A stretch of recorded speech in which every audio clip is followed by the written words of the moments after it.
Shalom Akim, Kahalayim La Yahab Hashem Yahushai, Bahashim Rahak Kodash, double honors to the great Muslim apostles and elder bishops of Great Millstone.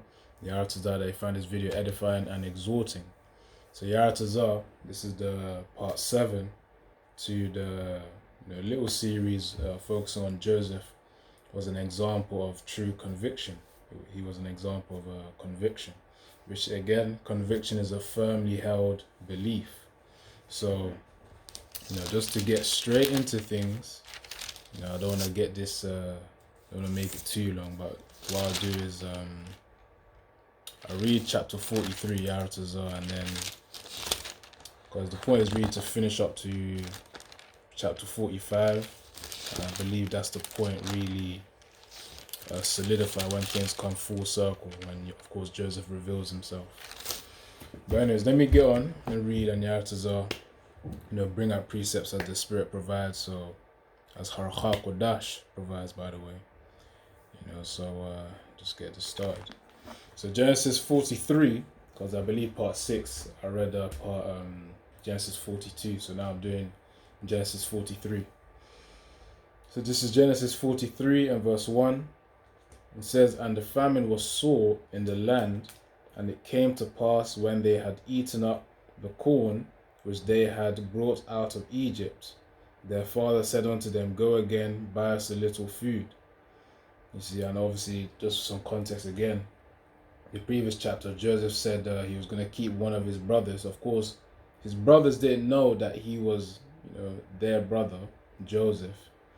Of course, he was, acting in wisdom here, just to, the Most High put the Spirit within him to do that.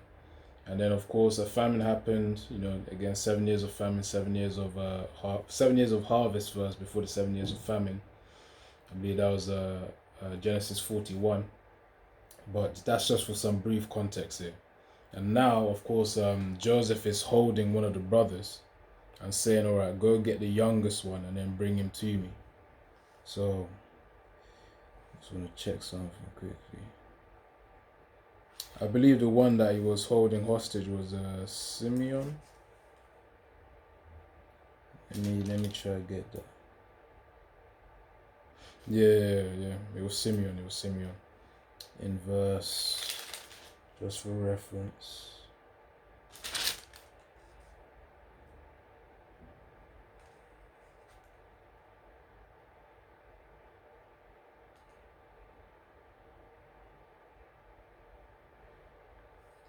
Yeah, but in Genesis 42 and verse 36, it makes reference to this. But just hold up. Anyways, let me continue reading. So Genesis 43 and verse 1 again.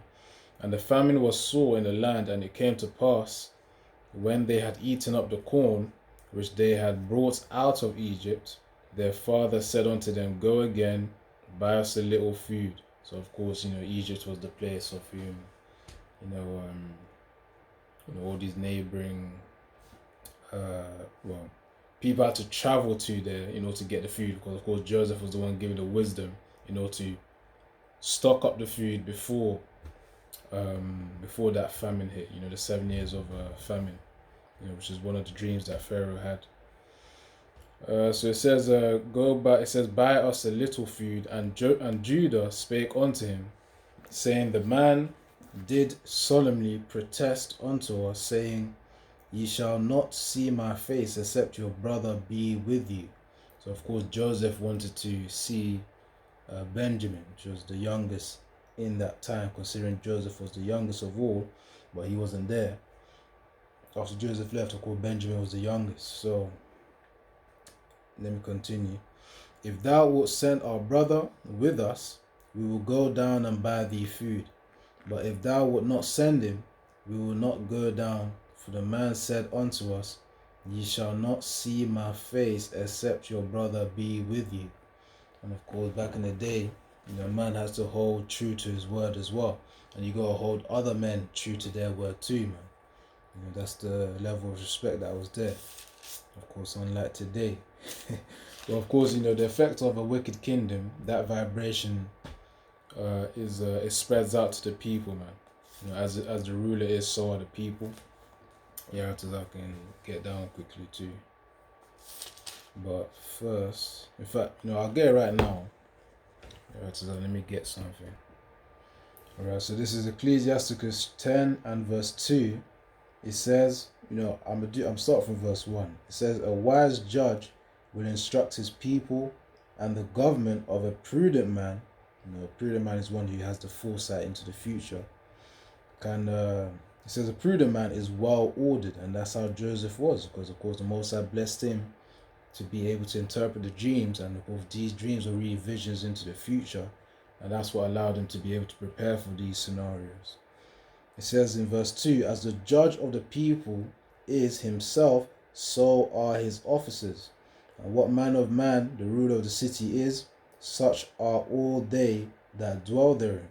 So again, Joseph, as I was talking about, back in the day where people were held accountable to their word. When the person says do something, or they say they're going to do something, they do it. Or it says don't do something, of course you have to give that man that respect of not doing it. For example, Joseph said, okay, don't come back here to buy food unless you bring your youngest brother. Anyway, so Genesis 43 and verse 4 again. If thou wilt send our brother with us, we will go down and buy thee food. But if thou wilt not send him, we will not go down. For the man said unto us, ye shall not see my face, except your brother be with you.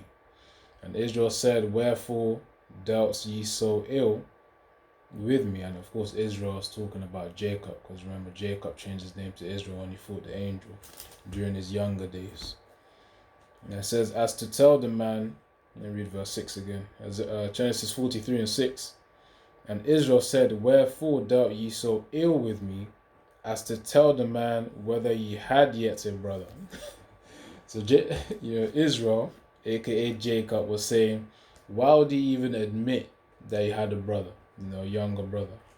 But they don't know that Joseph already knew anyways, man. So verse 7, and they said, the man asked us strictly of our state and of our kindred, saying, is your father yet alive?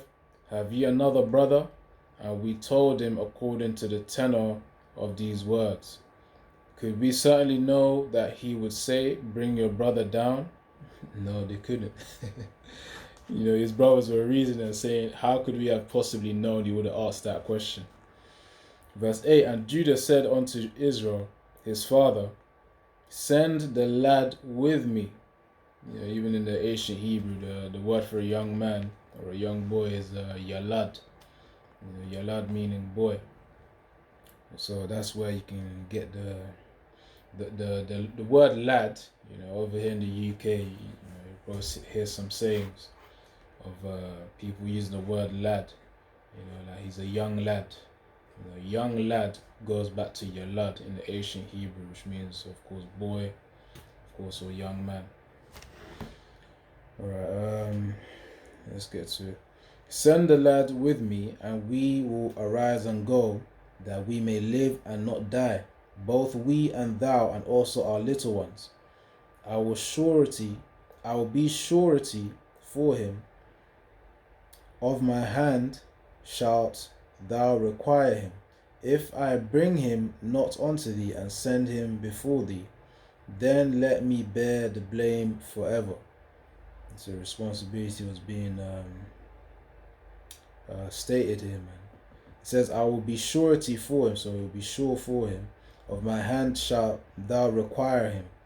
If I bring him not unto thee, and set him before thee, then let me bear the blame forever. So that's what Judah was talking about. He was talking to his father for. So let me take the blame. In the previous chapter, in Genesis chapter 42, Reuben was like, kill my children if I don't bring Simeon back. Kill my children. Reuben can be intense, but that's just the spirit. I'm gonna quote it again. So this is Genesis 42 now, at verse 37. And Reuben spake unto his father, saying, slay my 2 sons, if I bring him not to thee? Deliver him into my hand, and I will bring him to thee again. That's a serious, I was gonna say a bargain right there, man. Because you're saying that shows the commitment as well. So that if I don't bring Simeon back, kill my two sons. That's essentially what Reuben just said in Genesis 42 and verse 37. Now Judah's saying, all right, let the blame be on me, and back in Genesis 43 and verse 8, actually verse 9. But anyways, now verse 10, so Genesis 43 and verse 10, for except we had lingered, surely now we had returned this second time. And their father Israel said unto them, if it be so now, do this, take the best fruits in the land in your vessels, and carry down the man a present, a little balm, and a little honey, spices, and myrrh, nuts, and almonds. And take double money in your hand, and the money that was brought again in the mouth of your sacks. Carry it again in your hand, peradventure it was an oversight. So they carry double the money. It says, take also your brother, and arise, go again unto the man, and the Most High Almighty give you mercy before the man, that he may send away your other brother. And Benjamin, if I be bereaved of my children, I am bereaved. So it is what it is. Verse 15, and the men took that present, and they took double money in their hand, and Benjamin, and rose up and went down to Egypt and stood before Joseph. And when Joseph saw Benjamin with them, he said to the ruler of his house, bring these men home, and slay and make ready, for these men shall dine with me at noon. And the man did as Joseph bade, and the man brought the men into Joseph's house, and the men were afraid because they were brought into Joseph's house. And they said, because of the money that was returned in our sacks at the first time we brought in, that he may seek occasion against us and fall upon us, and take us for bondmen and our asses and their donkeys. And they came near to the steward of Joseph's house, and they communed with him at the door of the house, and said, O sir, we came indeed down at the first time to buy food. And it came to pass, when we came to the inn, that we opened our sacks, and behold, every man's money was in the mouth of his sack, our money in full weight, and we have brought it again in our hand. And other money have we brought down in our hands to buy food. We cannot tell who put our money in our sacks. So of course, Joseph in Genesis 42 actually gave a little secret command to just put money in their sacks, man, which is really just to aid his brothers as well. So, and also it could have been a test as well. It could have easily been a test too, and they brought back the money. Now let's see this. In verse 23 it says, and he said, peace be to you, fear not, your power and the Most High of your father hath given you treasure in your sacks. I had your money. And he brought Simeon out unto them. And the man brought the men into Joseph's house, and gave them water, and they washed their feet, and he gave their asses provender. And they made ready the present against Joseph. The present against Joseph came at noon, for they heard that they should eat bread there.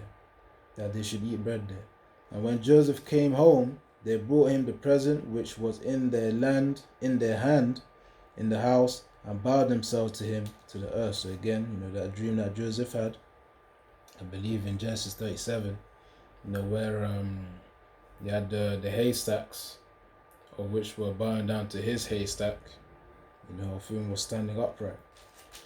So it says, and he asked them of or wheat bundles, I can call it, not just haystacks. So it says, and he asked them of their welfare, and said, is your father well, the old man of whom ye spake?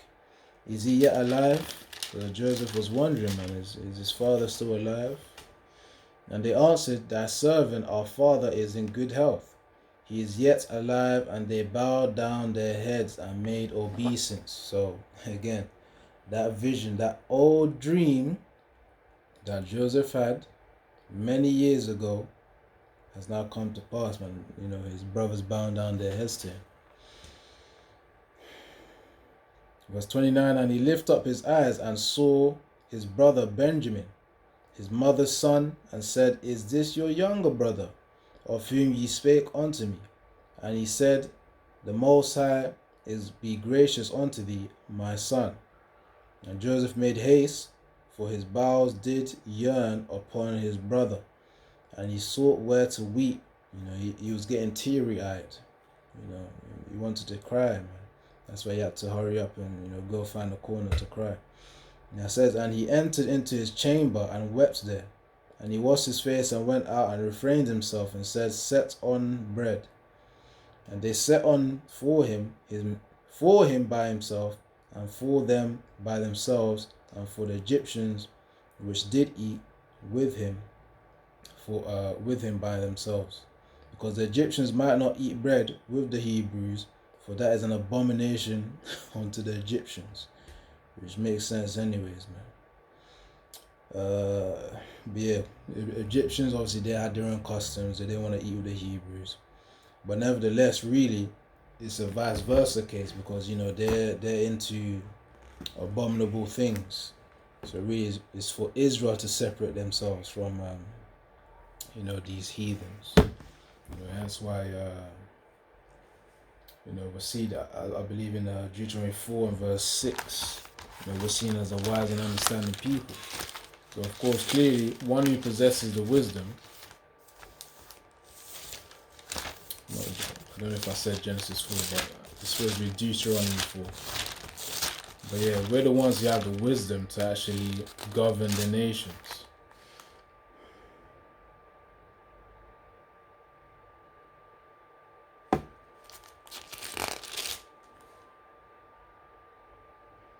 Alright, so this is Deuteronomy chapter 4 and verse 5. It says, behold, I have taught you statutes and judgments, even as the Lord Yahweh my power commanded me, that ye should do so in the land whither ye go to possess it. Keep therefore and do them, for this is your wisdom and your understanding in the sight of the nations, which shall hear all these statutes, and say, surely this great nation is a wise and understanding people. So nevertheless, as the scriptures describe us as, you know, 2 Peter, you know, that we are lively stones. You know, let me try to get it. 2 Peter 3, either 2 or 3, man, either one of them. The lively stones, you know, we're the royal priesthood. So really, we're the ones who are supposed to separate ourselves from, you know, these heathens. Egyptians saying that eating with Hebrews is an abomination. Anyways, man. Nevertheless, this was before the Most High was going to punish them Egyptians. Because remember, we're reading from Genesis, so this was way before, you know, Moses came into the scene. As Moses, by the way. Just hold on. Let me get this preset and then just continue with this.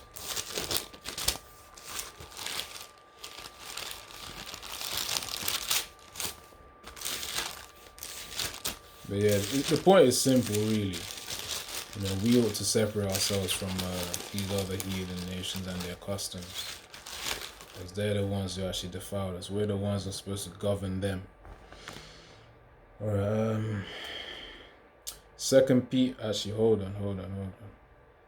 It's not even 2 Peter, so okay, this is 1 Peter chapter 2 and verse 5. It says, ye also as lively stones are built up a spiritual house, a holy priesthood, to offer up a spiritual sacrifice acceptable to the Most High by Yahushua HaMashiach. So of course, you know, obviously through Yahushua, that's how we get to Yahweh. But the point is to be an acceptable sacrifice. You know, literally, even the scriptures talk about making our bodies a living sacrifice. We ought to separate ourselves from the customs of the heathen. You know, that's why these heathen festivals, like, you know, right now that's going on, you know, so-called Easter, You know, of course, if you go into the origins, it goes into idolatry. You know, just to keep things simple, which again is just demons and at the end of the day, it just strays away from Yahweh Shem Yahushua, with all these customs of the heathen. But anyways, Genesis 43 and verse. Hold on. And verse, I'll read it again. Verse 32. Genesis 43 and 32. And they set on him by himself, and for them by themselves, and for the Egyptians which did eat with him by themselves, because the Egyptians might not eat bread with the Hebrews, for that is an abomination unto the Egyptians. That's why I went on that little tangent, that we're the ones who actually are valued in the eyes of Yahweh Shem Yahushua. These Egyptians and their customs, how they see us doesn't really matter. As long as we obey Yahweh Shem Yahushua, that's what matters. How are we valued in the eyes of Yahweh Shem Yahushua? That's what really matters in the grand scheme of things. Now, verse 33. And they sat before him, the firstborn according to his birthright, and the youngest according to his youth. And the men marveled one at another. And he took and sent Mises unto them, and from before him. But Benjamin's meat was 5 times so much as any of theirs, and they drank and were merry with him. Now hold on, let me check that, because sometimes you got certain KJV Bibles of whom the words don't really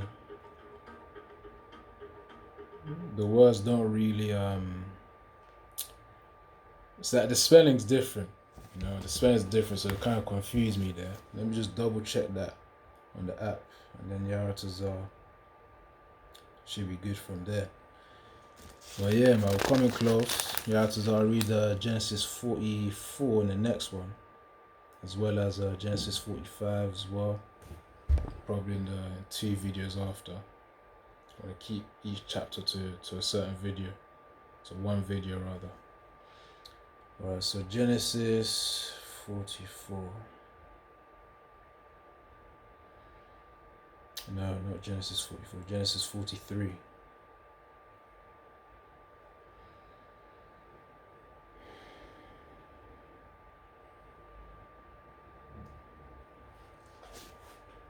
Alright, so I'm going to read it again. It should be the same thing.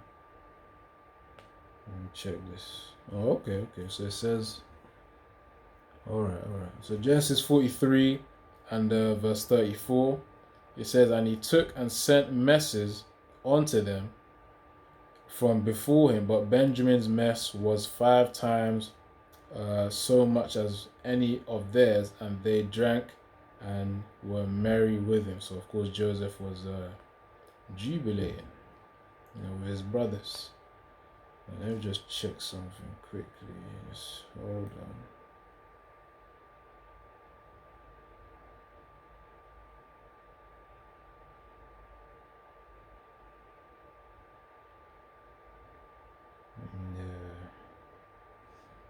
Hold on.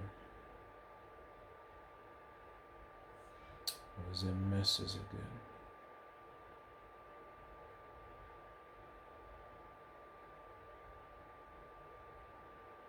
Yeah, because I had to search that one up, man. Where it says messes, because certain, of course, old English words, you gotta search them up to know to actually comprehend them.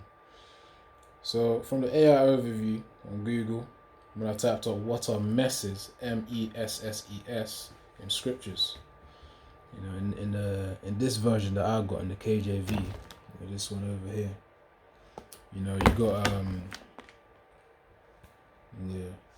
you got it's spelled as MEASSES in terms of Mises, but in the app it's spelled as MESSES.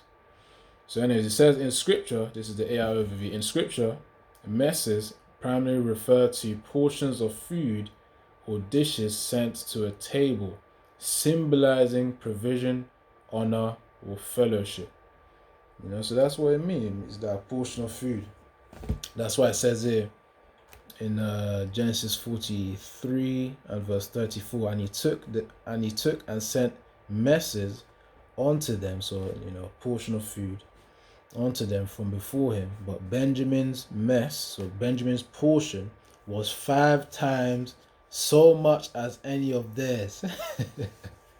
And they drank and were merry with him, which means they gave Benjamin a very large portion of food, man. So the BYB Joseph reunited with his brothers, man. So Yaratazar, I didn't make this too long, but also, next one I'll do, I'll read Genesis 44. We're going to get close to the end, where Joseph reveals himself, man, to his brothers. So imagine, man, Joseph would have had a lot of thoughts what I was going through his head, man, when he saw his brothers again. Realizing, oh damn, now is when the dream came to pass. When you of course was put in a high position, under Pharaoh. So the Most High blessed him, man. Again, as I named the video series, Joseph was an example of conviction, which is a firmly held belief, man. Of course, he still maintained faith in Yahweh Bashim Yashai in his low moments, in his high moments. Nevertheless, it was unwavering, and of course, that's really the point of why I'm reading it. And then Yaratazar finish it up. Just 2 chapters left. Then yeah, man, I'm gonna get into some other videos too.